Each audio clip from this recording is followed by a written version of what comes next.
Alright, we've got Resident Evil Veronica news to discuss today. Many fans will know an embargo was lifted yesterday, so we're seeing a lot of articles from the usual press, IGN, Eurogamer, Playstation.Blog, though sadly no gameplay as of yet. But we're going to talk about what has been allowed to be discussed these past 24 hours. Many fans, myself included, are curious about what direction Veronica is headed now that it has been announced and around the corner next year. If I'm a betting guy, I'd of course be guessing a Q1, Q2 release, as RE games typically have a 9-month turnaround from announcement. Capcom have been on a roll these past few years and only announcing projects pretty much near completion. I'm sure we'll see some gameplay very soon with this in mind. Anyway, let's unpack the info that has come out. Gaming journalists that got to attend the Summer Games Fest also got the chance to speak with Capcom producer Yoshiaki Hirabayashi at a Q&A held after the main show. Apologies if I butchered his name there, I'm not great at pronunciation, but yeah, I'll say quickly here that I thought it was a great way to kick off the Summer Games Fest straight off the bat, announcing Veronica. Quite an interesting sort of turn of events, as last year we also had Requiem end the Summer Games Fest show, sort of closed off the showcase. Previously, a lot of Resident Evil announcements, updates, gameplay reveals and such were usually sort of reserved for Sony announcements, such as like, you know, state of play, presentations and such. So going forward, I do think that perhaps we will see Resident Evil have more of a presence with the Summer Games Fest and the Game Awards type events. Looks like they've got sort of a brand deal of sorts ongoing with them now. I'm sure we'll still see Resident Evil make appearances at State of Plays and Nintendo Directs and so forth, but a lot of the juicy stuff will probably start getting revealed at Summer Games Fest, which I do consider pretty much the new E3 now. I know some people may debate but the legitimacy of that, for me, as someone that likes to watch these things from home, it is pretty much the new E3 for myself. Anyway, I digress. To start off with, I did check out Simon Cardy's article over at IGN. Hirabayashi confirms that Resident Evil Veronica will be a third-person game, although this doesn't really surprise me. I can see where this was perhaps some confusion around the first-person perspective of the announcement trailer. I think if the game did go down a first-person only direction, like with Resident Evil 7, there probably would have been absolute uproar and chaos. Personally, I would have liked to see this game go down a Requiem kind of direction, where we'd have the choice basically to choose either first or third perspective.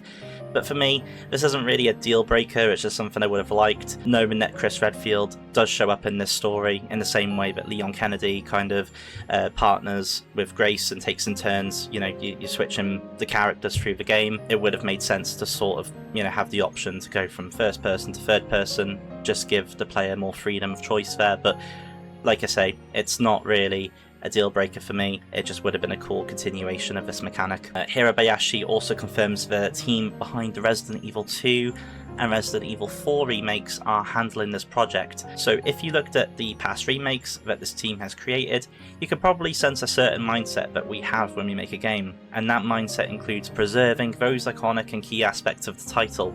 So again, if you look at our work, you could probably get a good sense of what kind of approach we're taking here, and maybe you can imagine what that might look like for this remake. Over at Phil Hornshaw's article at Playstation.Blog, they discuss also expecting Resident Evil Veronica to retell the story of the original Code Veronica while bringing it more in line with the series' overall lore and storytelling. Hirabayashi said, "The original Code Veronica was released in the year 2000, so since the year 2000 of course, there have been many entries in the Resident Evil series, and the history of the world, the lore, and story of Resident Evil have proportionately increased. So, as you might have noticed in other remake titles, when we do revisit those older titles, we do kind of retune some things, so that there's more continuity, and there's more of a connection to the overall lore of the universe that's been established. So that's true for other entries, and that's going to be true for this one as well. So we've definitely got a good sense of the approach. Although I myself have grown up with Resident Evil, I've never actually played through the original Code Veronica fully, I'm ashamed to say. You can actually blame the PAL version of Code Veronica available at the PS Store for this. If you've seen how that game runs at a lower speed, basically that version of the game operates at 50 Hz and 25 frames per second, causing it to run 20% slower than the North American NTSC version, so it's very janky. It's not fun. But I have played Darkside Chronicles, I've seen playthroughs, I know the story beats and the general lore, the Ashfords, the T-Veronica virus and so forth. I have always hoped that I would experience playing the story myself through the current generation of Claire Redfield that was established in the RE2 remake. Knowing this title is from the team that developed RE2 remake does tell me that they know what they're doing with Claire and the gameplay, which, looking at Eurogamer's article by Matt Wales, Capcom confirms the following. I think that Veronica is a very unique entry into the Resident Evil series, Hirabayashi continued, so to say what it's close to, it's very difficult. That said, Veronica takes place 3 months after RE2. Claire is the same person.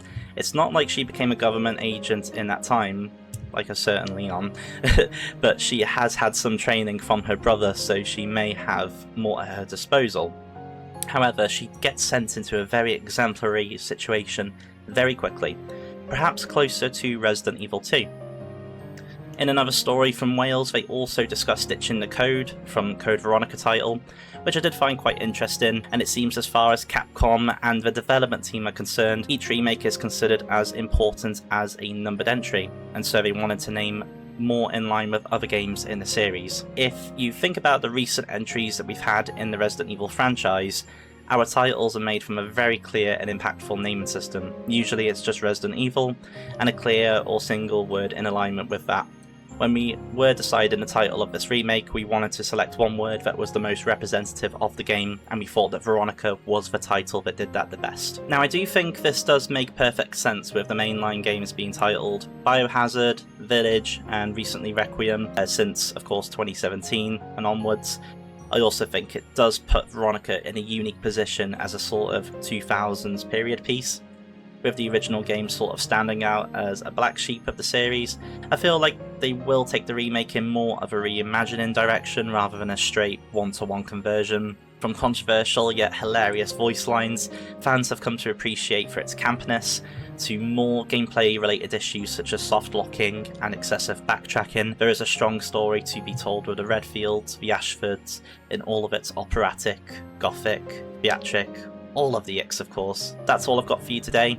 I want to keep doing content covering all the fresh news for the Veronica remake, so be sure to subscribe, hit like, and leave a comment telling me what you're most looking forward to with this upcoming game.